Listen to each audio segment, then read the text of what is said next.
Hi, I'm Greg Gordon with Pyramind, and today I'm going to do a breakdown, behind the scenes look, at a track I recently remixed for Disney Interactive's Tron Run. The original track was written and produced by Giorgio Moroder, and it's called Recursion. For this remix, I used the Push 2 and Ableton Live with the Apollo Twin Universal Audio interface. So I had a tight timeline to produce this remix, and I want to show you some of the time-saving techniques I used to pull this together. So first thing I'm going to do is import the video to set up the context of this remix. So I'm going to go to my Browse menu here, go to my current project, look at the imported files, and here you can see not only all the tracks, the original stems from Giorgio Moroder's track here, but also some of the samples that I've incorporated into the remix, as well as the movie. So each one of these can then be loaded onto their own track. By doing this, I've been able to load the video, and you can also hear now the sound effects. So going back to Browse, I've already imported the video. To display the video now, I'm going to hit Option-Command-V, and that brings up the video window. So as a part of this remix, this was also an edit of a lot of the original tracks. Closing down the video window, you can see here on my screen several groups that I've created to display the session.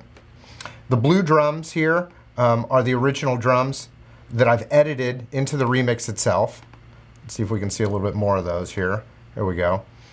So there's some of the original drums that were utilized. And then the blue synths were the original synths that I've chopped down, and you can see the various components of synths from the original mix that I brought into the session. Now, one of the first things I did in order to make this easy to navigate and quick and efficient to work with, particularly on the push, was to create groups for each of the different segments. You can see I've color-coded the blue drums, and the drums that I've added, I've color-coded green. So here are the green tracks, and then I've color-coded the synths I've added, a light orange, and then the pale blue synths were the original synths produced by Giorgio and his team. This is particularly important when you take a look at the push over here, because now when I navigate, you can see the entire session closed down to 5 tracks. The video sound effects, the blue drums, the drums I've added, the synths I've added, and then the blue original synths. And as I work on each of the components, I can fold and unfold those tracks. So you'll notice that each of these have 3 bars by them, indicating that they're a group. And as I double click on that, it then unfolds those tracks on the push so that I can navigate across the various different components. These are all audio files that were imported as stems from the original mix. And then when I get over to the G2 drums, I double click on that. Let me slide back here, close down the blue drums a second here, open up the G drums, and there you can see the components that I've added on here. So this is one time-saving technique, allowing me to much more quickly and efficiently navigate through the session. The other added benefit is the ability to put processing on each of the groups themselves, which I'll show you at the end here in terms of how I facilitated the mix down for this. So taking a look at the other time-saving feature was one that allows me to navigate the various components of the session itself. And what I did was I broke this down here. If you look at the overview of the session window itself, in the Arrange mode of Ableton, I've created various markers. Each of these markers I've then key mapped. By hitting the key button on Ableton here, I've been able to drop numerical key maps onto each one of these markers, making it really easy to use the keyboard to navigate. So here you see a 1, then a 2, and a 3, and I've also named each one of these accordingly. So that makes it easy for me to now simply go to the keyboard itself, for example, hit 2, and now I'm going to locate to the first breakbeat section. I'll hit play on the push. So here you can So there we are in the breakbeat section, and I've broken this up into an intro, which is the begin segment here, the breakbeat section, a halftime drop, another breakbeat section, what I call the glitch out, a buildup of tension before the end, and then a release to rebuild to the end of the mix. So this gave me a nice map to kind of guide myself through how I wanted to structure the arrangement. And then it also allowed me to focus in on each one of these sections by using the loop brackets here to move around between segments and then loop those segments as I built up each one of the components of the remix. So the original track was produced at 170 BPM, and my directive was to keep the track at 170 BPM.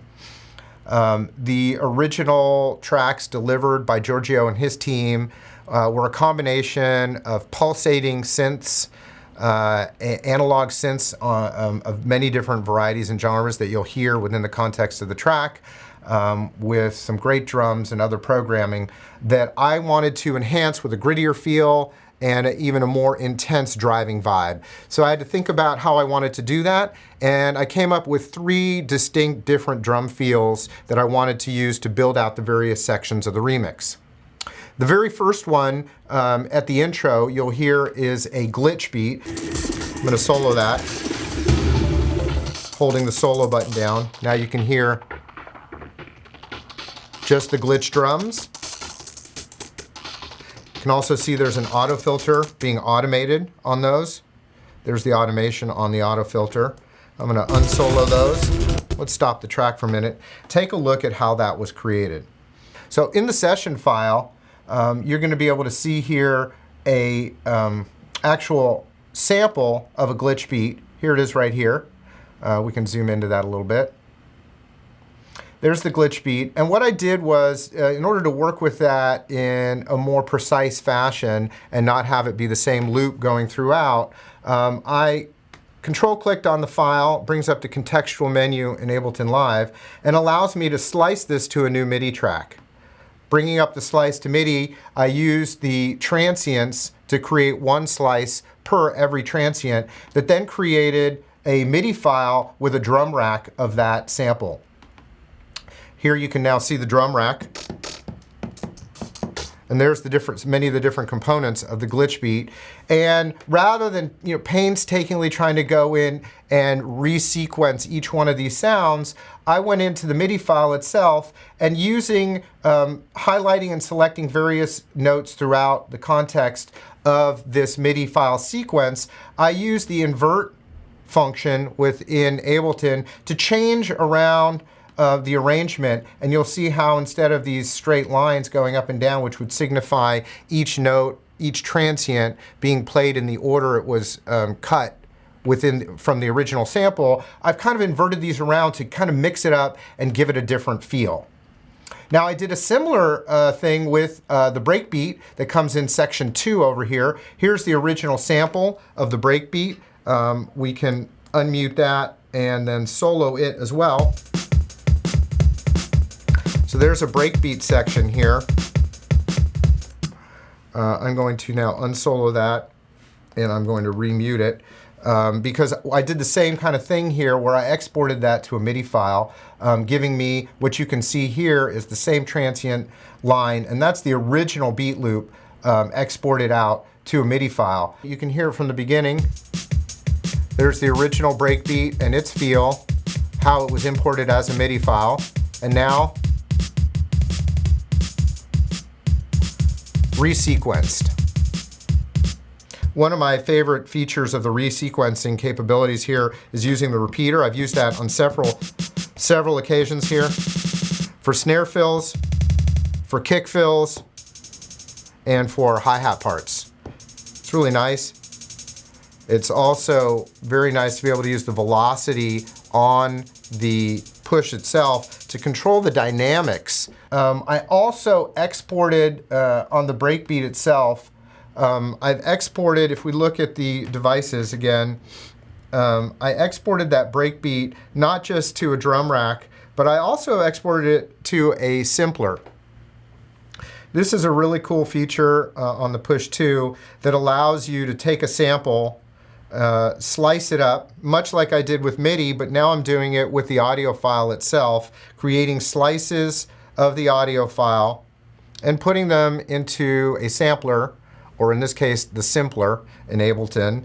And there's various modes you can do this with. I used the slicing mode here at 100% sensitivity, giving me access to all of the different transient hits within the context of this loop. So here you can see all the different transients that have been sliced out and then applied to the grid on the push 2. In particular here, the main reason I did this, well, it was actually a couple reasons. One was to take advantage of the filters in the simpler. If I look, for example, here at the simpler itself, I can now take a look at the filters on the simpler, and you'll see that there's a filter circuit with a whole bunch of different cool sounding filters here.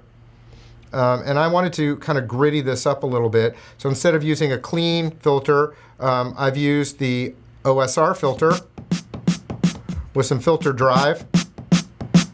Just adding a little bit of grit. And I can also vary the filter frequency on the snare, changing the feel of the snare a little bit. So it's not exactly the same as the snare that's playing in the context of the main beat loop. So a lot of fun playing with these filters. These are new in the simpler for Ableton 9.5. So the third element that was used in producing the drums for this remix was sourced from a live pack called Monstrosity. And this enabled me to import a MIDI sequence, clip, and drum rack right into the session. You'll notice here too that these racks can be unfolded just like the groups. So notice where the racks had the 3 bars next to them. The racks have a little dot matrix next to them, allowing me to kind of fold and unfold these tracks within the context of the rack. So let me slide this over so you can see the whole rack now. So here it is unfolded. Here it is folded. And if I hit on it once, now you can see the various instruments in the rack. This is great because then I can go to the individual instrument itself. And you'll notice in particular on the kick, one of the things I did was to retune this kick a lot deeper to make it fit into the track better, to work better with the tuning of the track, and also to give it a much bigger spread and width within the context of the track. So let's go to the halftime drop section. You can hear it coming out of the break beat.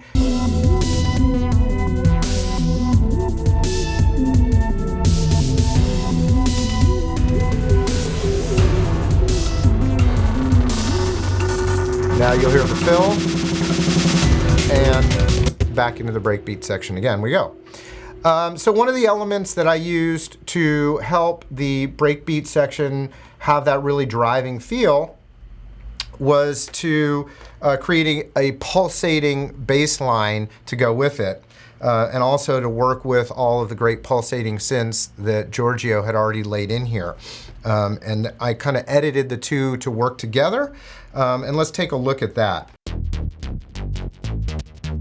To simplify the playing of this, I scaled it to the track. So I went to the scale mode here on the push, set it up in harmonic minor in the key of E. So you can see it's E harmonic minor. By doing that with fixed setting on and in key, each of the notes on the push now represent notes in the scale of E harmonic minor. And they go up in groups of 3s.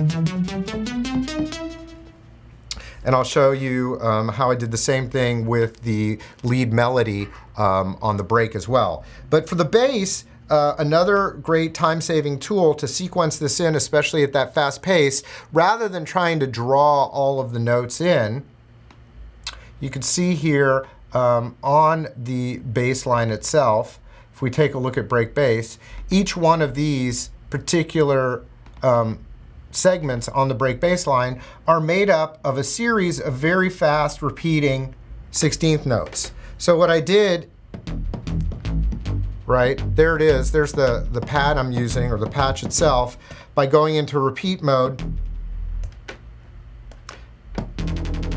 repeating them on 16th note patterns. It's It's really easy to go in and record these fast bass lines. If I want them all at the same velocity, of course, I'll activate the accent button, and now they're just going to keep cooking along all at the same velocity no matter how hard I hit the pad. So really great time-saving technique there. One of the other elements that keeps the bass exciting and feeling organic and moving is also being able to automate it, automate some of the parameters on it. In this case, the cutoff filter. So here it is soloed.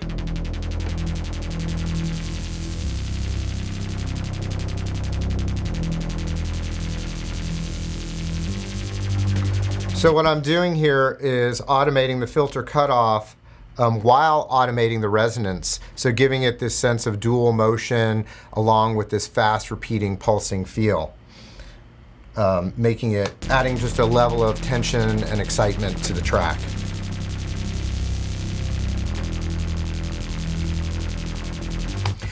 So coming out of this breakbeat section, I'm going to unsolo the break bass now, and I'm going to go to the break lead. So here's the lead that's being applied to the halftime drop section. Really nice patch and massive. And on that patch I've applied, you can see here, I've selected the track, and then above you can see the processors that were applied to it. So there's the actual synth itself. There's a reverb plugin. There's also an auto filter, and then a ping pong delay, giving it this very surreal, bouncy feel. The ping pong delay is in sync mode with just a little, a little bit of, low percentage dry to wet mix. Just helping that ethereal feel come into this halftime drop, and let's listen to that again here.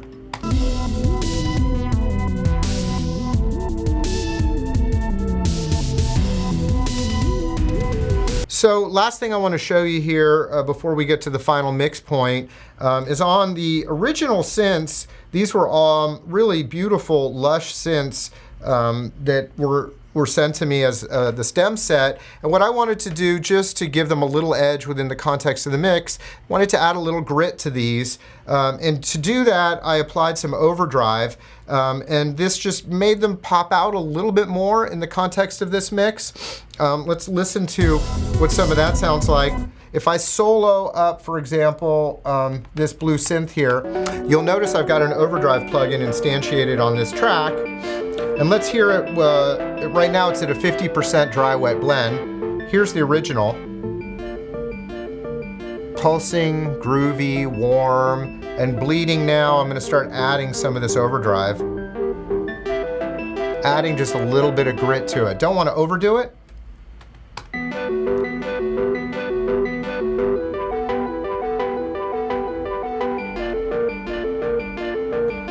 But just enough to give it a little bit of edge in the mix to help it stand out and give it a different feel from the original.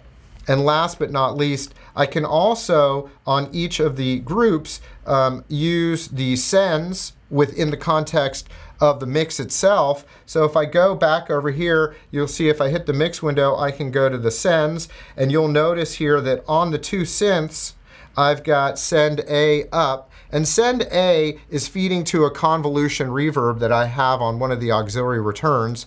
That convolution reverb is just helping me blend these two synths together nicely. So let's just give that a listen. If I solo, let's just solo the two synth sections with the convolution reverb now.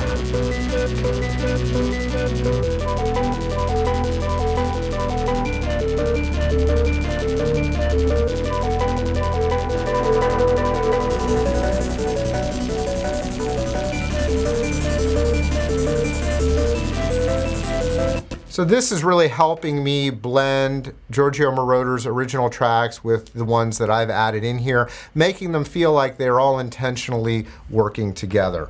So let's just take a listen to how the whole thing turned out. I'm going to bring the video window back up on the screen, and let's hear it from the top with everything back in the mix here. I'm going to unsolo those tracks. Let's bring everybody back in. And actually, let's also bring in some of the video sound effects so we can kind of hear it in context as well. I'm going to kind of bring them in and out just so you can kind of hear the mix, a little bit with the sound effects. I'll bring them back down and play around with that as I'm playing this back for you right now.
So there you go. Hope you enjoyed that as much as I enjoyed making it.